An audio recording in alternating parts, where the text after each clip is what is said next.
ఈరోజు నువ్వే బాధతో ఉన్నావో, ఇశ్రాయేలులాగా నీ కూడా నెమ్మది లేకుండా బ్రతుకుతున్నావా? సంతోషం లేని జీవితాన్ని జీవిస్తున్నావా? నిన్ను బాధలు పెట్టేవారు ఎక్కువయ్యారా?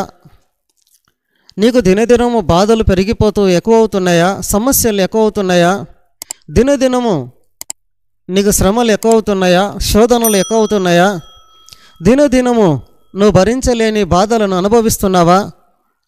ఈ బాధలను నేను భరించలేను, ఇక నేను బ్రతకడం వేస్ట్, నేను ఎందుకు బ్రతకాలి అనే నిరుత్సాహపు స్థితిలోనికి నువ్వు వచ్చావా? ఈ దినం ఎలా గడుస్తుందని నువ్వు భయపడుతున్నావా? ఈరోజు నేనేం తినాలి, ఏం పని చేయాలి అని వేదన పడుతున్నావా? ఈరోజు నా ఆరోగ్యం ఏమైపోతుంది, నేను ఎలా బాగుపడాలి, స్వస్థత పొందాలి అని చింతిస్తున్నావా?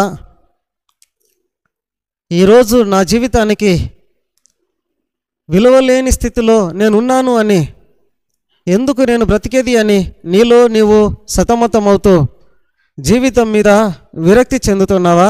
నీ స్థితిలో నువ్వు ప్రార్థన చేస్తే నిన్ను విడిపించడానికి నేను దిగి వస్తా అని దేవుడు చెప్తున్నాడు.